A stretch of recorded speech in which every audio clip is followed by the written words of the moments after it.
Yo, yo, yo! Happy Sunday. Welcome to the HGC Day 3. Caldor said I wouldn't do it, and we did.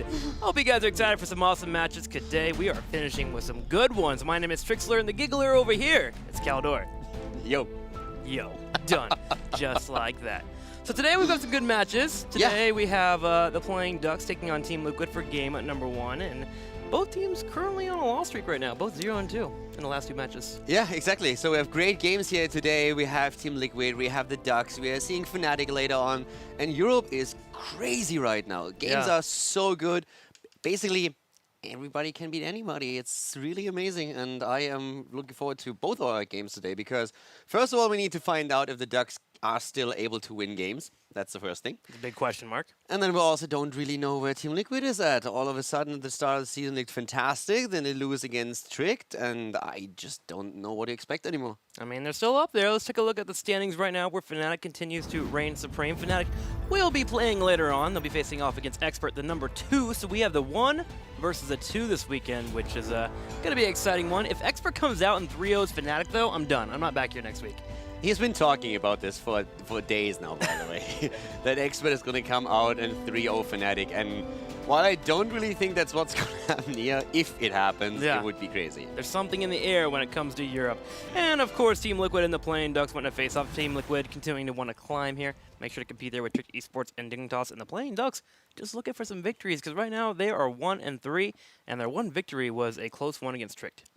Which is also interesting if you think about it. Tricked is all of a sudden someone who can contend a spot at the Western Clash, and they lost to the Ducks as well.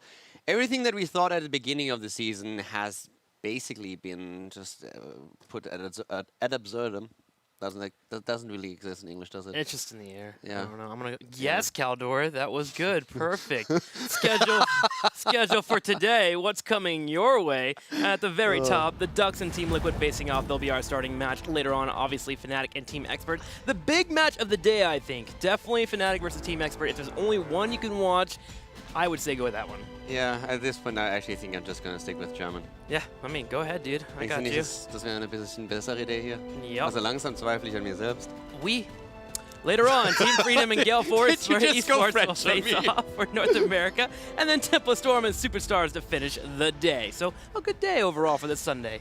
Yeah, it's definitely going to be a really cool day to end this week's HGC Europe, and it couldn't be any more perfect. First of all, Team Liquid heading off against the Ducks. That's going to be good for the reason pointed out. But then our last game, we're going to find out if Fnatic can just reign supreme in Europe. And let's face it, if they win against Expert now on top of everything they already accomplished this season, this Phase 2, then they would basically be qualified for the Western Clash. I mean, I would go as far to say they are the best team in Europe as of that moment, too, because Expert's the one, they're on the up and up. It was mentioned yesterday in interviews that, from Snitch, I believe, that Expert is putting in the work, and it's showing right now. What they say, 9 hours a day almost of scrims, which is pretty darn bunkers in itself. Expert and the new member, Thorough, has been dominating. Just to put that into perspective with the 9 hours, that basically means they are playing an extra scrim block compared to any other team. Because normally what most of the European teams are doing is they have 2 scrim blocks every day, and they last 3 hours. So Expert puts in another one, and of course on top of the scrims, all of the players are also playing individually in Hero League or in duo queue practice combos. So that's on top of the actual scrim. So Expert just puts another block in. Well, Expert and Fnatic facing off, and today they're going to share their thoughts before we go into the game. This upcoming Sunday we will be playing against Team Liquid. They have been looking really strong in the split so far as well, just like they did at the start of the last split.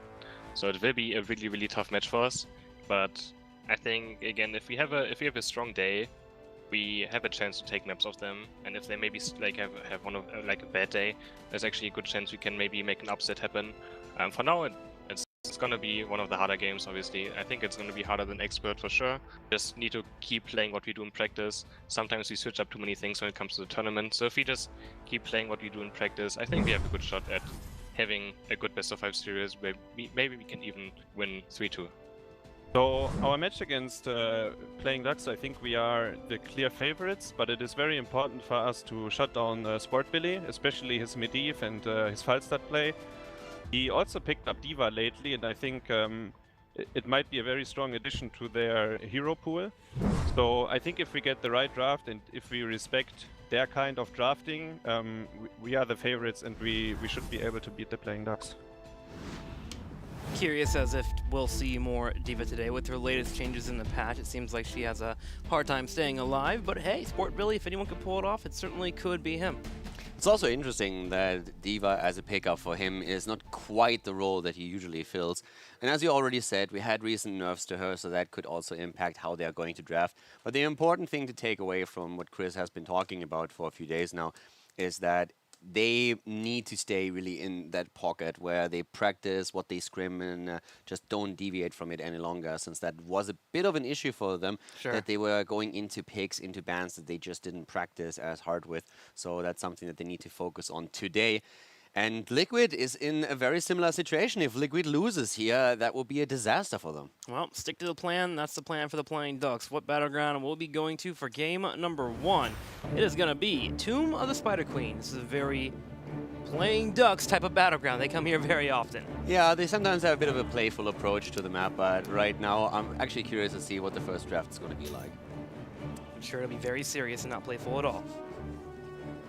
Team Liquid is also in angry mode, man. The last time we saw Team Liquid in angry mode, they came out pretty hardcore, I would say, in phase number 2. Really doing well and shutting down their opponents as much as possible. So far, their matches in the first couple of weeks were actually very close, but the last couple ones has been pretty dominant. Tricked Esports actually 3-0 Team Liquid, so today I hope that they come out and maybe have some different drafting plans, or of course play a little bit more together, because it felt like their last matchup, not fully on the page they were expecting to be on. Yeah, the thing about Team Liquid, though, is that they said they are back, and I really believe them. They were talking a lot about how the atmosphere within the team is better. That still doesn't mean that you can't have an off day, and I think this is actually what happened to them also against Strict. And we also talk a lot about how Team Liquid has struggled against Strict, but at the same time, let's not forget that Tricked has actually stepped it up massively, so that's a huge factor that also plays into this. But for now, we're going into our first game here, and on Tomb we have a ban on Oriel, so this is a bit of a soft ban against all that double support that we are seeing just lately. Oriel being absolutely fantastic in that role, and the Medivh banned out. And this is targeting exactly what HouseOps has been talking about. They respect Sport Billy a lot, and they know that the Ducks oftentimes draft around him, and getting rid of Medivh on Tomb of the Spider Queen is a first step into that direction. Yeah, it's a good move and making sure you can kind of shut him down. The Genji also being a pickup takes it away from Sport Billy. Sport Billy was also running Genji for the last couple weeks. Playing Ducks will answer back with the tried and true combo of a Nubarak and Uther, so now they have control over Genji and of course a Cocoon. Yeah, Cocoon, soon going to see some changes, but we are still here in our old version. We have the immediate reaction by Team Liquid, not wasting any time. Malthael for the bot lane. He's going to thrive here, of course, especially when he hits the late game. And we also see Stitches once more. So watch out for these hooks as Bloomby is going to try and deliver with them. Yeah, it seems like a Nubarak and Stitches are now just our top 2 tanks no matter what on either side here. If one team has a Nubarak, the other team is probably going to be moving to that Stitches, looking for those hooks, looking for those engages to force fights to occur. Very similar to a Nubarak. A Nubarak versus Cocoon, he can make a fight happen and Grim that number advantage at any point. Now, Malthael being a little bit higher here is a bit interesting. We're seeing him usually in the 4th and 5th slot in a lot of our drafts, but Darkmock and crew really grabbing him early on Team the Spider Queen. Yeah, they're currently just trying to see what they can pull with Malthael off. He usually thrives if you have a single, if you can go into these team fights, and this is a very team fight heavy map with quick rotations. Malthael also has, of course, the mobility. And as a solo laner, he really excels. We have seen him into the Haka, for example, doing extremely well. Against Sonya, it's a bit rougher. And the one thing that you can say about Tomb is that oftentimes we see rotation towards that. But when we're looking at the overall draft right now, we see the Ducks with a high focus on banning out supports. They just banned Rega as well, limiting Team Liquid's options even more. And we're also having the Greymane taken away. So that's wave clear gone for the Ducks, and also is going to make snipe comms a bit harder for them. The Uther locked down into the Curse Bullet, which does leave up other options. There's still possibly leaving on the field, but with Genji and Stitches being up, that might not be something the Playing Ducks move into. I'm trying to think of what they normally pick up. They move into Tychus pretty often, Jaina as well. What would be the main assassin that we would see from the Ducks? Maybe a Vala if we grab another support here? I mean, Tacit are still floating around. Vala is definitely something that we see from the Ducks a lot. So they have been playing Vala quite a bit, but it could also be that they're heading into something along the lines of Gul'dan would have been an option with the wave clear as an True. additional damage dealer. But we have that double support, so Uther and Malfurion for them. Also noteworthy, Uther is the only hero that we have in HGC Europe that still has a 100% involvement rate. No other hero has that, so he's always being picked or banned. Not even in Nubarak is that high. Interesting. Thought maybe that might fall off a little bit with his changes this weekend, but seems to not be the case. And Team Liquid answers back with Karazim and Kael'thas to come in with that combination for the Stitches hook. Yeah, so we have the hook into the gravity lapse, so for the immediate burst down, the Karazim. You can really go straight into a 7-sided here as well if you're trying to play that style, where you bank everything onto the Stitches hook, and then after Kael'thas uses the gravity lapse, you simply drop the 7-sided, and that's a huge amount of damage you burst onto that one single target that he just isolated from the rest of the group. But it's definitely a very well-rounded draft that we're currently seeing for them here.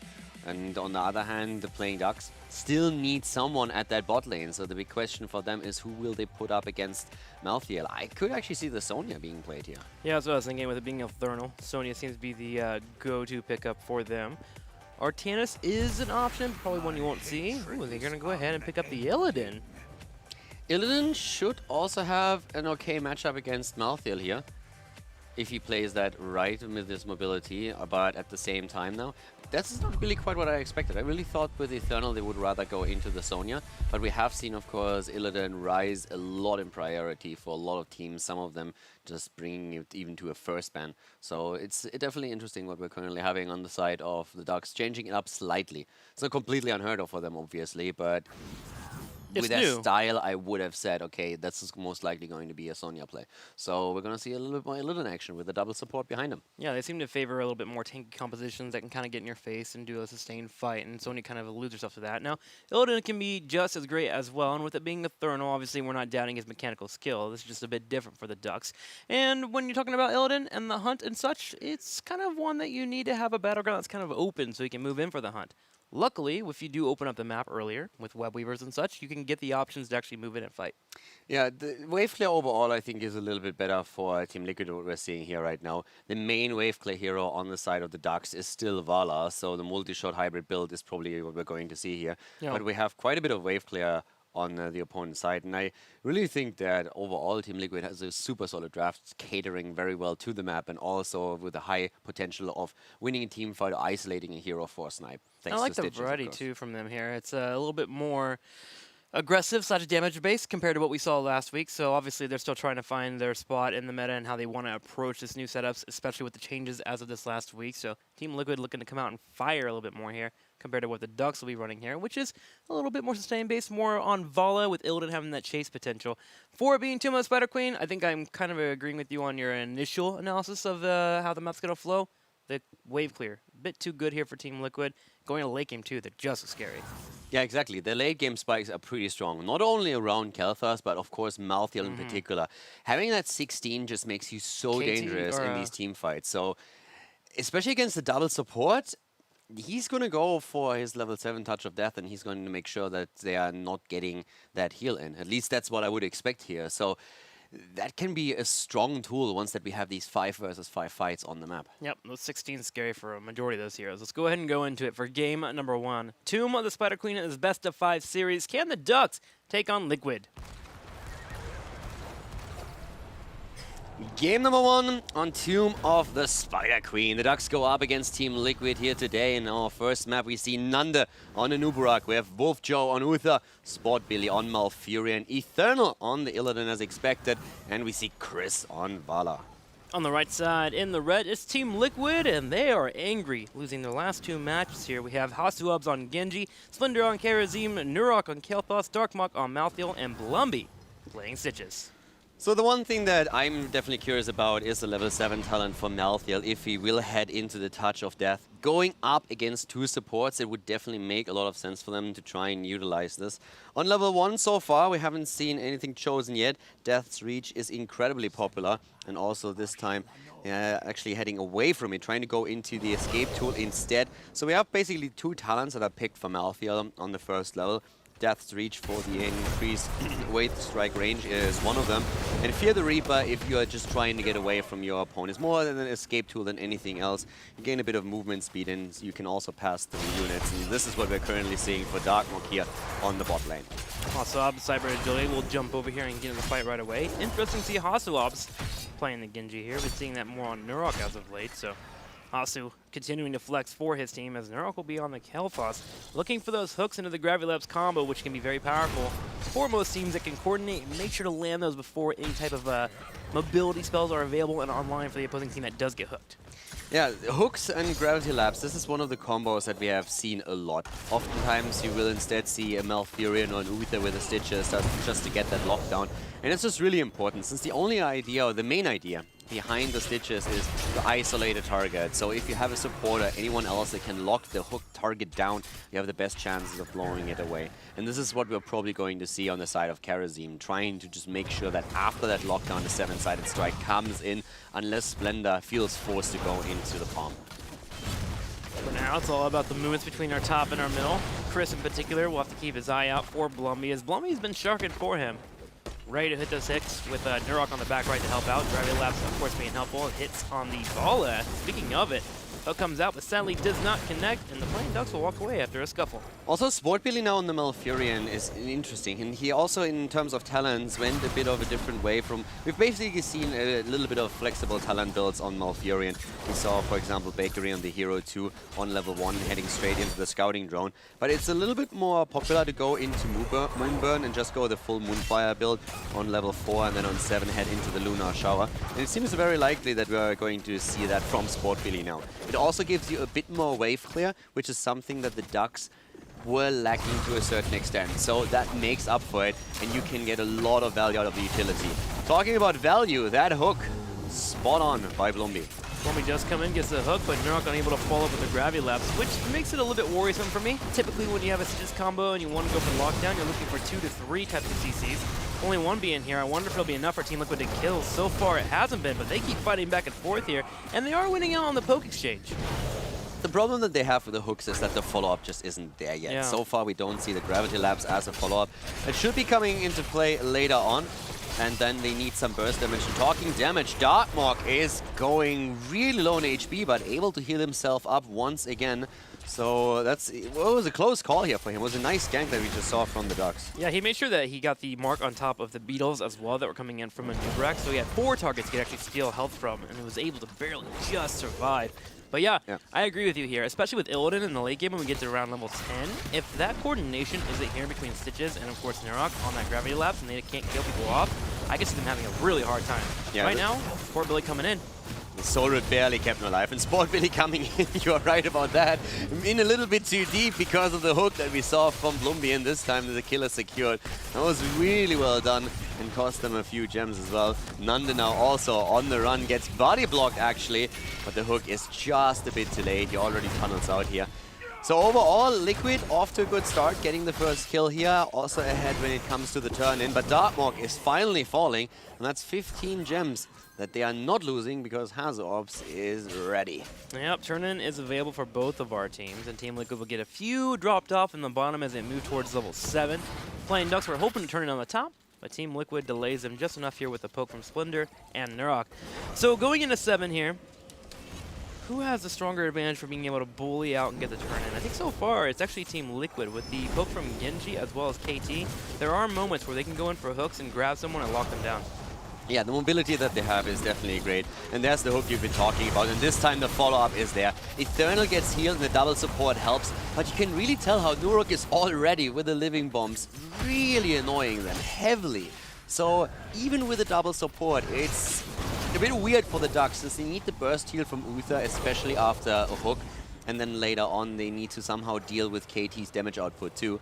And Malthael, as expected, went into the Touch of Death on level 7. And this is a talent that after 10, when the Tormented Souls comes in as a heroic ability for Malthael, is going to be a massive problem in teamfights for the Playing Ducks. Yep, denying those heals will get much harder for them to be effective. Team Liquid does get the turn-in of the game here, so we're going to go ahead and have pressure in the bottom, middle, and top. KT is left uncontested at the moment, but You're correct about those living bombs. 3 of them connected in that last fight, and if 3 hits in a fight, for the most part, Team Liquid's in a spot where they can get ready for wins. Because if Genji gets into a spot where people can be reset on, he's going to start going forward and taking members out. Yeah, this combo is actually really successful here. And just in case you're not really aware with the talent of Malthael here yet, so the level 7 that we've been talking about quite a bit now, basically makes sure that once you activate it, the target gets 50% less heal. So this is going to be a massive thing against the double support. It's basically one of the counters that we have here. And if you now consider that we are seeing a Kel'Thas on the other hand, 50% less heal power is a lot. There's a nice lockdown here on Malfurion. Once again, we see Sport Billy fall. It was a nice counter kill. Great play by Liquid. And a massive amount of pressure that they now have with that first weapon wave, even getting the first fort up at the top. That's the strength of the combo there. The stitches into the gravity laps, landing on Malfurion, Vala, or Illidan. They should be able to delete them, especially with Genji coming in for the swipe and bringing out the final damage. Team Liquid will look to continue doing that throughout the match. It's on the playing Ducks to make sure that they can prevent that from occurring. A couple ways to do that. 1, when Divine Shield comes online at level 10, get off the Divine Shield, keep your teammate alive. But 2, positioning. Make sure you don't get hit by those hooks. Also, with the way this game is flowing, Malfurion is getting less and less value for his team, because if you go for that full Moonfire build, what you're looking for is, first of all, more wave clear. This is something that is still useful for them. But also with the reduction of the cooldown on level 7 and you just trying to fire away and get the damage in, one of the main tools that you have on this map is interrupts against the turn. But because they cannot really fight on even level the entire time, Malfurion is in this awkward spot where he can basically only wave clear. He already is about to complete his level 1 quest, so that's going to help them a lot with it. But he can't really bring that utility that they were looking for, especially since Stitches is always threatening the hook against him. So Malfurion has to play much farther back than he would like to with his build. And not to be careful too, with X-Strike being picked up by Genji, they're going all in on this idea of hitting hooks, landing the stun, and X-Strike coming out for the extra damage. Also, good for dodging Twilight Dreams, so I can see why Hasselhoff picks up that talent. Yeah, they went into a bit of different direction. I was mentioning the 7-sided earlier, but they went away from the 7-sided into the palm, and now the X-Strike for Genji, as you just said. So they still lock the burst down with Genji, not with Karazim, but the fight is starting just now, and as Malthael jumps in, keep now the level 7 in mind. He can really work on these heals. Great hook against the Eternal. Here comes the Torment and Souls, and an immediate cocoon against him. The Divine Storm coming out as well. Members low, but the Living Bomb is getting spread. People are taking damage here. Can Hasselhoff have a chance to go in? It's going to be a no here. It's too fearful of the double support. But this does open up a window for Team Liquid to take this Web Weaver push and break through the middle, open the fort, and look towards the bottom. Yeah, with the Ducks using the cocoon against Malthael, that was a great move. The problem for them is, if they wait with Nanda's cocoon for Malthael to activate his ult and jumping in, then of course, oh, nice hook against Nanda, should be able to get out of here. But if they wait for that, that's great to shut Malthael down in these fights and make sure that he doesn't get that momentum and the value. But you also basically just keep your cocoon and you can't really engage into your opponent or cocoon the Karazim when you try to go for a blow-up and make sure that he doesn't get the palm in. So I think there's a lot of scenarios where the Ducks just can't really unfold what they want here because they have to hold back certain abilities or can't use the positioning they would like to have, since Team Liquid is threatening them with everything they have in that draft. Hook comes down, no Grey Labs quite yet here. Playing Ducks, I do think if they can get through a spot where after Phoenix is used, they can go for the fight. Because the last time they wanted to actually go in for an engage and land a Divine Storm with the Cocoon, Phoenix zoned them all out from the area. So if they can get through that ult, they'll be a good spot. But your point being brought up of where it's really difficult for them to play around the heroics up for Team Liquid is a very serious threat for them. Yeah, especially Malthael. I think Malthael is currently threatening them a lot. Yep. There's so many things. First of all, we have Malthael plus Kel'Thas, and the area damage output that you have with the two of them is absolutely crazy. You have the living bombs, there's the Phoenix, the Flame Strike to consider, and Malthael as he jumps in, drops the Tormented Soul. So you are in that spot where you need the cocoon to shut Malthael down, or they will just wipe you with those two heroes alone. And that puts you into a much more passive spot than you want to be in. Normally when you're drafting in a Nuburak, the idea is you engage into your opponent, especially with an Illidan. You're trying to jump in, you cocoon target, and you drive the fight. And that's something that they would like to do, but so far they couldn't get it done. Well, let's go ahead and hop back into the game here and see if they can get it done at all. Other options that are included here is you could use a cocoon on the Genji and then try to turn around and focus on Malthael and burn him down, but with that Tormented Souls being up, it's such a difficult task. And also the palm. That's another big point here. So this is really awkward for the Ducks, and we need to find out if they can make those plays happen. Because now with 10, they have also good tools. It's not only the Cocoon. If they get the Divine Storm in, for example, as Malthael engages, and they get also the Twilight Dream, that's definitely tools that they can use. Liquid needs to work around those a bit by spreading out and making sure that not everyone is hit by these AoE ults. Well, for now, the Ducks are just hoping to hold on. They do have 116 gems available, so they will be able to use those for returns and comebacks. Now, will the Ducks play in the water, or will the water rise up against them? Actually, really clever pun there. Nice job, man. Yeah. I'm proud of you, Argy. Thumbs up. The Pun Master is out. The level 13 talent is also out, by the way. Just picked up by Team Liquid now. And in this case already, we are seeing a lot of stuns being countered by the talents picked up by Stitches and also, of course, by Karazim. So we're seeing the Sixth Sense and we're having the Fleabag taken. And especially Fleabag is a pretty great ult where every single time you're stunned or rooted, you have the ability cooldowns reduced, the basic abilities that is. So then you get your Devour up a little bit faster and you can use that. That gives you more sustainability. And it's really annoying. And considering how many stuns we have on the side of the Ducks, it's actually pretty fantastic. I mean, every single hero that they have in the lineup has a stun available at this point. That's what I was going to bring up here. That level 13 talent is instrumental here for Team Liquid in a composition where they're already running really well. Now they have defensive capabilities against the Rain of Vengeance, the Hunt that comes in, the Root from the Malfurion, the Divine Storm, even the basic stun from them. And then, of course, New Pale and Burrow Charge. You're right, that talent for Karazim and Stitches are going to get so much value. Yeah, I mean, this is insane. Fleabag is such a great talent here. It's absolutely fantastic for Blumby to have that available to him. So he can even, at this point, you would walk into the Root just to get the cooldown reduction. If you're safe like he is at this point and you see the Root coming in, you're like, yeah, I'll walk on the edge of it, that's fine. I'm going to get the cooldown reduction, that's absolutely cool. And yeah, so stuff like that is definitely going to be another problem for the Ducks. I'm loving what Liquid is doing here so far. Then again, we have seen only 2 kills against 1. They're playing Ducks, they are going into the level 13 talent now as well, and they can still win these team fights. But it is going to be quite difficult to play around Team Liquid's setup and their abilities. Yeah, they're going to need to find a way to get some isolation, probably on Malthael in particular. Speaking about that, they get a Root here, Malthael's being focused down, there's the Hunt, and there is the Divine Storm. They will use everything they have in their arsenal, but they get a kill. That was exactly what they need to do, what we talked about earlier. The Cocoon against the Karazim, no palm possible, and then you go with stun after stun against Malthael, who had never had a chance to actually pop his ult off and get the heals in. So this is exactly what the Ducks need to do. Snap decisions were extremely well executed. We saw the stun coming in from Uther, we've seen the Hun coming in from Illidan. That's what the playing Ducks need to do here. So they have the potential to win these fights if they can get engagements like the last one.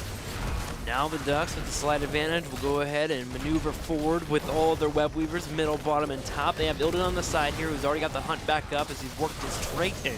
And he'll be pushing the bottom lane completely free here. And all the Ducks have to do is make sure not to get hooked by anything important. Blumby misses out on the hook, so the Ducks are safe to move to the top. They're going to get a lot with this one push.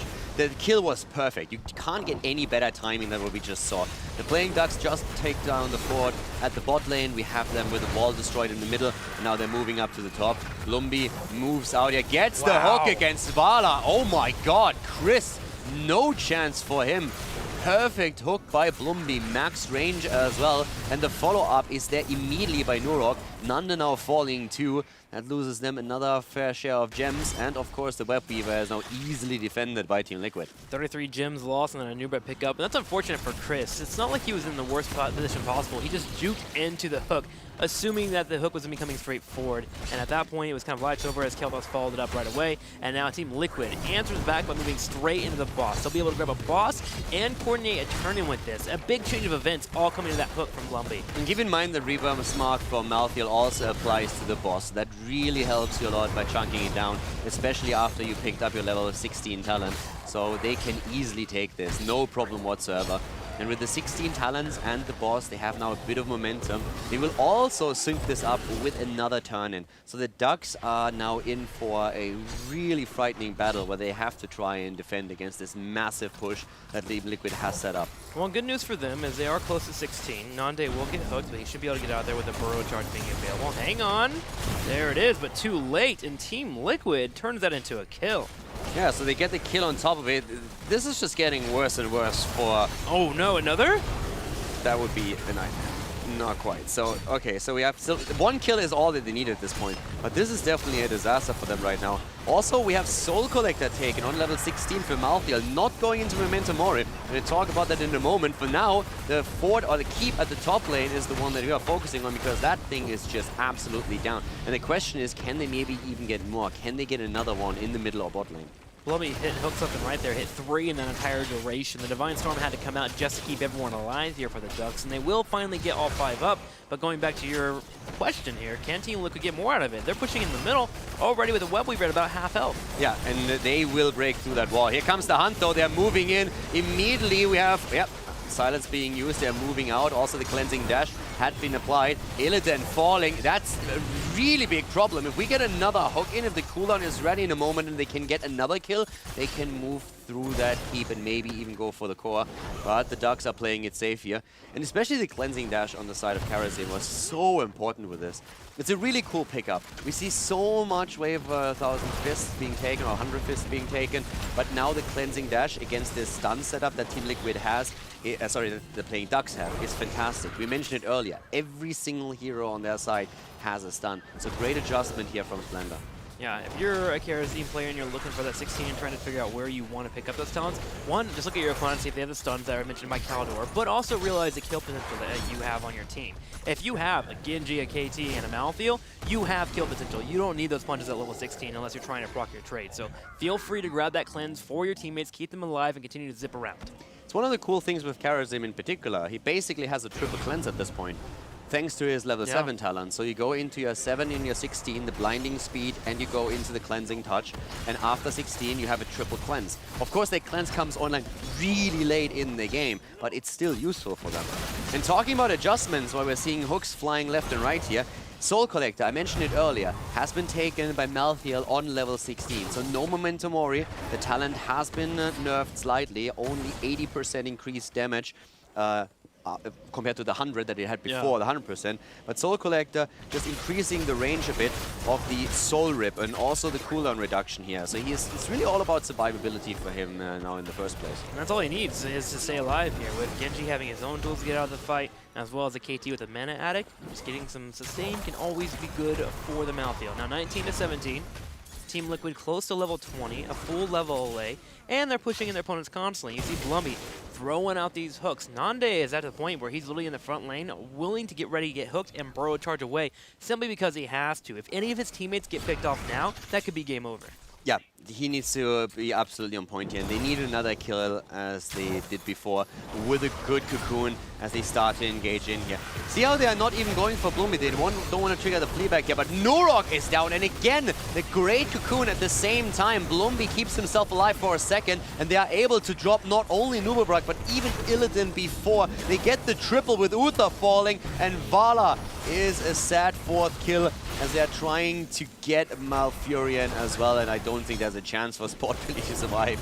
He's running, but he won't be able to hide. It's a team wipe as Liquid picks up the 20 and can now move up to the top lane. They're playing in Ducks, looking for a kill there, knowing their opponents weren't level 20. Go all in on the Kel'Thas, but the Malthael comes in and gets a full duration Tormented Souls off on multiple members, and they burn through the entire team. Team Liquid will take those kills and move straight to the core. And with 20 seconds up before we have an Illidan on the field, it's looking like a gimme game. It was really well done by the Ducks in the initial engage, but Team Liquid was just too strong in the coordination. They never panicked, and now they have all the time in the world to go in and take this first game in the series. Team Liquid taking down the core, the playing Ducks losing Tomb of the Spider Queen as Team Liquid takes the lead in the best of 5.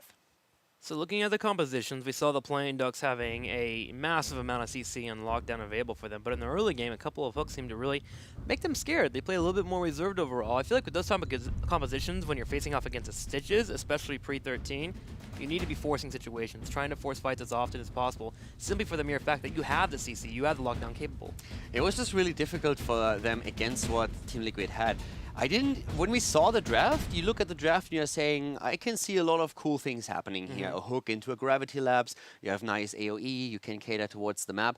But then when you're in the game and you're looking at the heroic abilities, it really gets extremely annoying for them.